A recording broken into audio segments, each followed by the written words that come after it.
Welcome back to Corey's Corner. I'm Corey. This is my corner, and today, sadly, the cameras aren't working, but as you can see, I got a very special guest, Gracie Merkle. She was the preseason Defensive Player of the Year for the ASON Conference. She's a women's basketball player on the Bellarmine Knights women's team.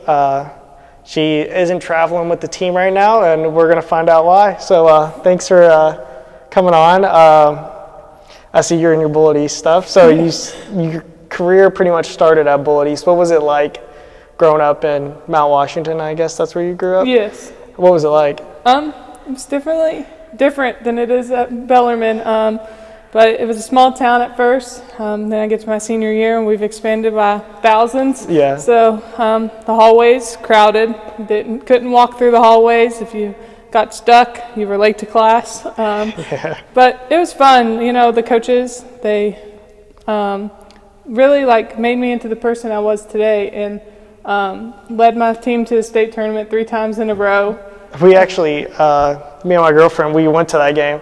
So my girlfriend went to Bullet East, and she was like, yeah, I got to go to this. I was surprised how many people from Mount Washington, the community is crazy in Mount Washington. Like, they really do support the teams there.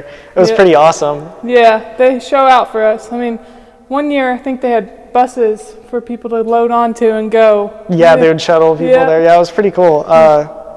You all made it to the state finals that year. What year was that? Do you know? My sophomore year, it got canceled. We won our first game, got canceled because of COVID. So that would have been 2020 that it got canceled. Yeah, and then junior year, we lost in the first round to Bethlehem. Okay. And then my senior year, we went to the state championship and lost to Sacred Heart, sadly. Oh, yeah. Okay, yeah, that was the game that I was at. It was the Sacred Heart one. I was rooting for you all. I hope you know that. But it was a good game. It was fun. Crazy environment. Especially Rep Arena, it was full of Mount Washington people. It was pretty cool to see. But moving into how you got recruited to Bellarmine, what was that process like, and how did your coaches help you with that? Well, Coach Dugan's been watching me since she says I was 13 when she started watching me. So that really helped a lot, getting to know her a little bit more than I did other coaches. It helped me in my recruiting process. And then my high school coaches, were just supporting me no matter where I picked. You know, they always made sure that it was the right fit for me. Yeah. They wanted to know. They wanted to have a connection with the coaches too, to see if they really thought it was the right fit for me. Awesome. You know, Coach Dugan, Coach Stallings, my high school coach, they've been really close ever since they've been coaching. Kathleen Scott, who was here a couple years ago on the team, she played for Bullet East too, and then got recruited here. Okay. Coach Dugan says, I just love my Bullet East people. So did she continue to go to the Bullet East games to try and recruit there? Yes. That's awesome. So going from high school to college, how did that, what was the difference in competition? Was it big? Yeah, it was pretty big. The major difference was the shot clock. It was a lot faster. I go to high school games now, and I'm like, come on, move the ball, let's go. And they're just sitting there dribbling for 30 minutes. I'm like, oh my gosh, I could not do that no more. Is there a difference in the refs? I've talked to my uncle. So he's a high school ref. He's refed many high school games, but he's also refed at the college level. And we've talked about the shot clock. Yeah. And he's like, do you think there will ever be a time where there will be a shot clock in high school? I hope so. They really need it. Yeah, speed up the games a little bit, make it a little bit faster pace. The issue that he brought up was that the games it cost too much for public schools and stuff. So that was the one issue that he brought up. But I think it'd be great for high school basketball. But right now it's not affordable. So, But do you think there's a difference in the refs in between high school and college? Yeah, in high school, I was always told, you'll get better refs in college, they'll protect you more down there in the paint. And last year, I could really tell they would call more fouls for me. I don't think I've ever shot that many free throws in a game before. I think the max was 2. I don't know, something close. Did that make you, in practice, work on your free throws more? Oh, yeah. Coach Dugan made me all the time. We have this thing before practice, you have to get in 25 free throws before, but then on the weekends when I'm not here, I go to Bullet East and shoot. Oh, that's awesome. I just get in free throws when I can, especially because that's a big aspect that I need to work on. That's awesome that you continue to go to Bullies. Yeah. So they're pretty open to you coming back to. Yeah. That's I just awesome. text them, say, can I get the keys? They're like, yep, on my door. I go and pick them up. And then we're Sweet. good. So you have a pretty close connection still with all the coaches there? Yeah, I text Coach Hoban's our assistant coach at Bullies, and she was the one I was closest to. Mm-hmm. And she, me and her basically talk at least once a day, and it's cool. That's awesome. Yeah. Do you help coach at all, or are you allowed to? I don't know what the rules are with that. I do not. I do sit in the stands. I'm like, oh my gosh, if I could just tell them this one thing, Yeah. just let me go tell them something. Yesterday I was at the Butler Bullies game, and I'm like, let me just go talk to him, Coach. Let me go talk. I just kept it in my brain though, just let him play. That's awesome. So the team right now, they're in Florida. They have 2 games. We were talking about this. 2 games, one this Thursday and then Saturday. You're saying that you wish you were there. Can you say why you're not there? You're on the injury list, so you're injured. Can you talk about that injury a little bit? Yeah, so back in March, I was in weights doing a warm-up, and I just came down wrong on my foot, and I felt immediate pain. Mm-hmm. Walked to classes, thought it was fine. Then I got to practice. It was awful. Barely made it through practice.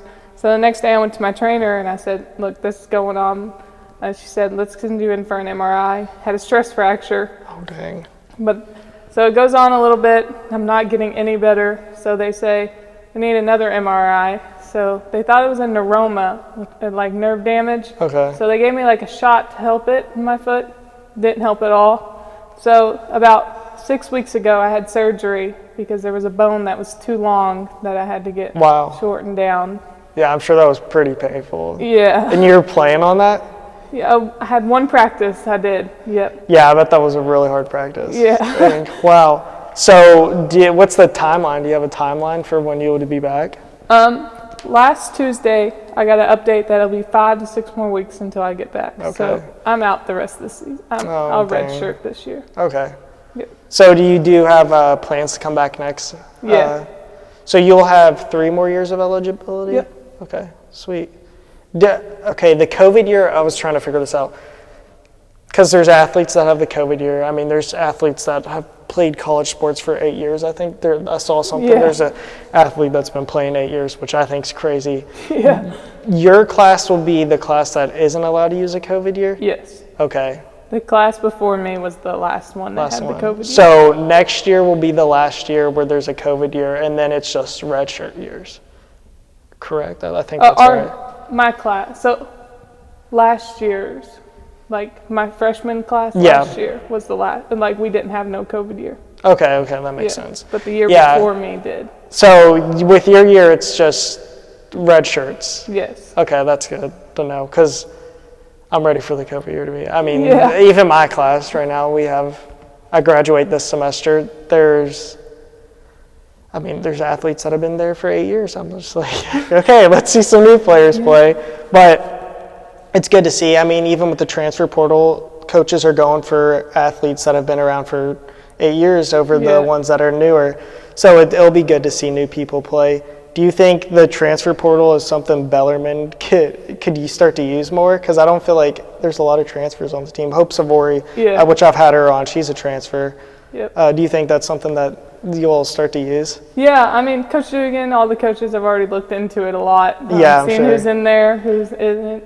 I think they started reaching out to a couple of them last year. I mean, sadly, we didn't get any because they had bigger schools in mind. But, you know, if we just find the right ones, they'll find their place here, and it'll make it be special. Yeah, so you're looking forward to next year basketball. What are you going to work on in the off season? I know you can't do much practicing right now. Did you just watch film? Is that how you get better right now? Right now, watch film. Me and my mom have been on a diet to try and get me to lose a little bit of weight before I come back to basketball to make it easier when I do come back. But one thing, when I do get back, I have to work on is my conditioning, because it's been almost a year since I've ran up and down the court. Yeah, that's tough. I played football, thought about trying to go and play football again, and I was like, I couldn't do it. I'm not conditioned enough. Like, I would get destroyed by these players that have been playing for years in a row, and I just stopped. So yeah, conditioning is a big thing. Just takes time to get back at it. Yes. But I'm sure you can do it. You got good people around you too to help you get back conditioning. Yeah. Is there any other ways that you've been doing? I got released to start shooting without jumping, so just working on my form Your shot, touch? getting my touch back. Yeah. Okay. Around yeah. the rim. Do you try and support the players, I guess? Yeah. Every Since game I can get to, I'll be there. Every practice, I'm there, unless I have doctor's appointments for my foot. But they should be all done now. Shouldn't have to go back. Awesome. So I've been at every practice. My role on the team right now, it's kind of funny because I bring a bucket of candy for everyone, and before practice they just grab some candy and eat it and then go play. And then Do you, so you're there for your teammates. Yes. What's the role with you traveling? Are you allowed to travel with the team? I know it's kind of hard, Bellarmine being a lower grade D1 school, not everybody can travel. Since you're injured, do they allow you to travel, or what's the role on that? Yeah, I can travel, but me and my coaches came on an agreement where if I have classes, I'm not going to travel, just so I can not fall behind. That's awesome that they do that. And I have to stay eligible to keep my redshirt year, so if I stay in my classes, I'll be good. That's awesome that they put the academics. Most coaches would be like, yeah, you have to be there, no matter what their academics are. That's good to see. But you were, before the season, you saw you're the defensive player, the ASON conference preseason. What was that like, and what's that process like? How do they choose that? I think it's just a panel of people that vote for their own picks, who they want, and I came on top for the defensive player. Walker from EKU got preseason player of the year. She's been in college a long time too. Yeah. But, you can tell with her, like, I think she has knee problems and everything, and just it kills you out there for that long. But I didn't really know until we went to the ASUN tip-off at Austin P, and then the coach there, Axel, who was our original graphic designer, was making something. I said, "What is that?" He said, "Oh, you got preseason defensive player of the year." That's how you found out. I said, "Oh, I did? Okay. Thanks." I saw you all went on was it a show or like a podcast kind of? Yeah. What was that like? We got interviewed by ESPN Plus. So when we went there for the tip-off, that was pretty cool. Just being able to, be on TV with everyone. I text my family, tune in, blah blah blah, to watch us. We had our Coach Dugan got a podcast with ASUN, and then there was a room for pictures. We got in our uniform. It was me and Haley Harrison. We got in our uniforms, took some pictures that they'll post for game days, and then there was a room with different activities where you walk in, you see a board, what mascot would make the best fighter? Cool. And I'm like, what?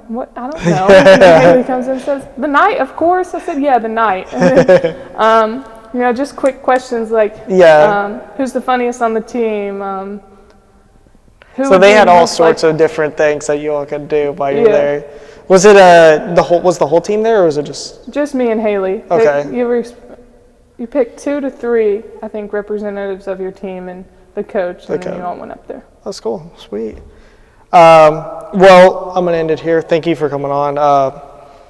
I know this took time out of your day, and you have classes, and you got to cheer on your team. They play tomorrow, Thursday. If you all want to watch, it's not a home game. They'll be playing in Florida, so you can watch it on ESPN Plus. And then they also play Saturday, which you can also watch that on ESPN Plus. And then looking to next week, special guest coming on. Maybe they'll win the Knights of Honor. Hopefully they do. I'll make the podcast a little bit more interesting next week. But if they don't, they're still going to come on. I'll have them playing next week. But thank you, Gracie, for coming on. It was great to have you. Glad to hear about you and how you're going to be back next year. So thank you for coming on, and thank you all for watching. Thank you.